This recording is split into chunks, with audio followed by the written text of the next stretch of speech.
So every year about mid-August, I head on over to the market. I like to pick up these little boneless prime ribs. I like to try different recipes for the upcoming holiday season, and that in here is what today's show is all about. My name is Tommy, and of course I am with Z Grills, and on today's show I got a little 6-pound boneless prime rib. I got a fresh little garlic herbed recipe I've been meaning to try out. So to get this show started, let's get on over to the Z. Let's get that fired up. I got some cherry pellets I got to get in there, and then I am going to turn the clocks back about 12 hours or so.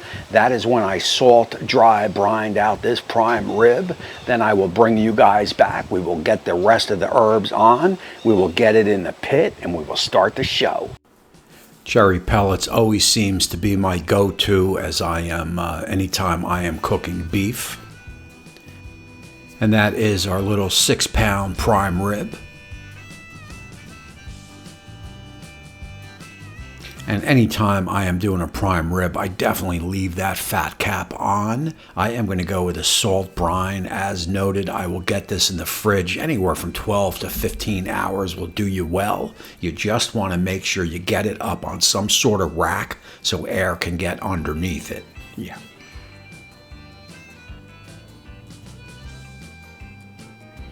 And as you can see, that is a nice kosher salt.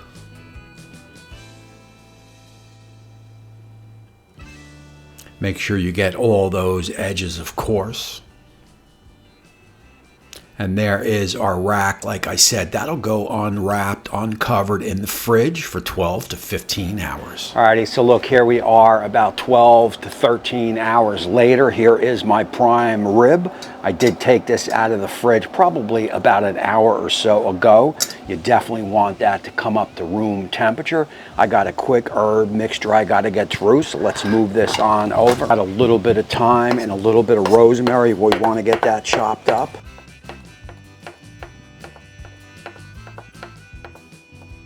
Anytime you chop up fresh herbs, it definitely does release those oils that you want. As always, you got a full ingredient list down in the description. And to that, I got some fresh garlic, of course. And basically, we are going to go with that 1 stick of melted butter. That is going to be some thyme. That is going to be some fresh rosemary, and of course, some garlic.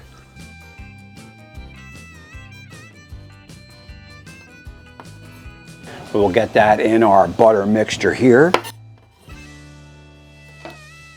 Now I do have some salt already on the prime rib, so just to be careful that you don't over salt it. I am not going to put any more salt on the prime rib, but I will add some good old pepper in here to this butter mixture. And so basically what you want to do here is just get that softened buttered mixture, and you want to just lather it all over the prime rib. Nothing fancy here. You could pour it if you'd like.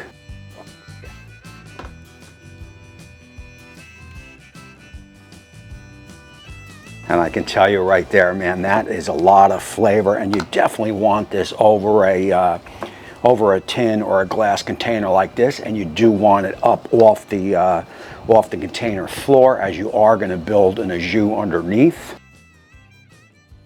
And I am definitely digging the consistency of that butter. That is for sure. It is loaded up with a lot of goodness. We are talking a lot of garlic, some rosemary, and of course some thyme.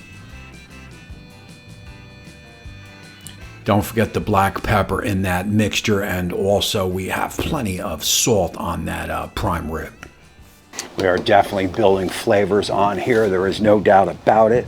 So look, I've got my pit set up at 225. I want to slow roast this right up to about maybe 105, 110. I will then at that point turn my pit up to full and see if we can get a little bit of color on it. I want to bring this up to that perfect rare to medium rare. So let's get on over to the pit. Let's get this on and let's let it run. Now I do find anytime you are running these classic cooks on these prime ribs, any temp under 250 will do you nice. I am going to try to hold this at 225 to get as much smoke on it as we can. Alrighty, look, that is all there is to that. Of note here, I am flanked with 2 thermo readings inside the pit. I got to know exactly what temperature we are inside the pit, and I want to keep that at about 225. Also, the prime rib has 1 dead center, as we want to bring that up perfectly to that 105 or so. And also of note here, you do not want to put the prime rib directly over the flame. You want to move it to the side, and that is about all there is to that. I will see you guys in about 1 hour. Alrighty, so look, we are 2 hours in, and at that 1 hour mark, or about 60 Fahrenheit internal on the prime rib, I did turn it.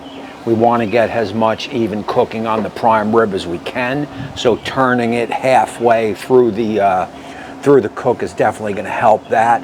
I did just take an internal reading with my handheld, and we are just coming up on that 110 on the prime rib. That is perfect. We will get it off. We will get it on the board. We will jack up our pit to 450 plus, and then we will get the prime rib back on and finish it off. Yeah.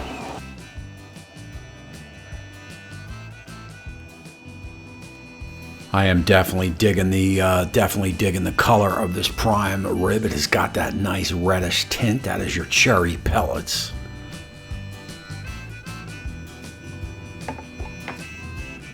Oh yeah.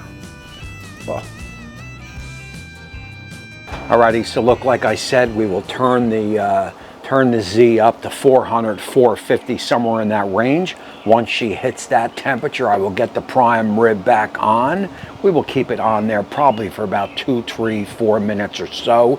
We definitely want to hold that rare to medium rare on the prime rib. We are only looking to get a little bit of color on it. So basically here we are at 420, and it'll probably hold there or climb a little bit as I will close and open the hood. We will just keep it in there probably about 1.5 minutes or so, then we will turn it. Probably go another 1.5 minutes. I did pull this a little early, so I'm not really too concerned about overshooting my temperature.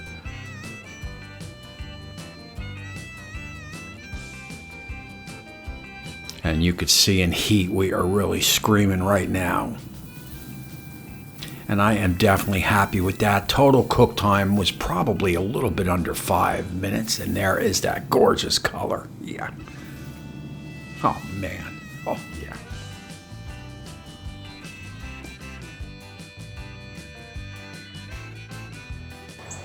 Alrighty guys, look, so I am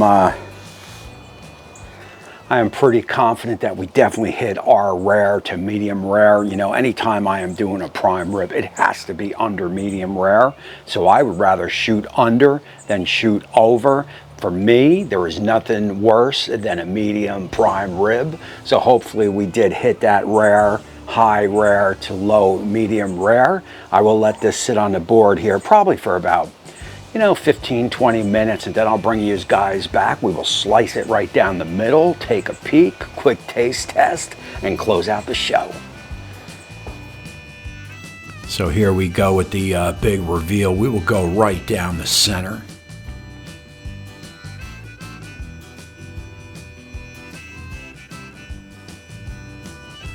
Oh man. We are wall to wall pink. That is perfect for me. And look at the juice. I mean, that is one gorgeous piece of protein. There is no doubt about it. Now, if you wanted more of a medium, you can hold it in the pit to that 120 or so. Take it out, turn the temp up to 450, and do it up that way, and you'll be more towards the medium. I am definitely a rare kind of guy. I mean, I definitely nailed that temp the way I like it, for sure. Let's go in for that quick taste test, and it is prime rib. Cheers. Alrighty guys, so look, this is definitely prime rib goodness right here. That garlic, thyme, rosemary, butter, herb sauce that I basted the prime rib with is definitely there. I could pick it up, I could taste it, and that is exactly what I wanted to see. This is a home run. This is a 10 out of 10. This is perfectly cooked for me. There is no doubt about it. Let's get one more taste test and then we will close out the show.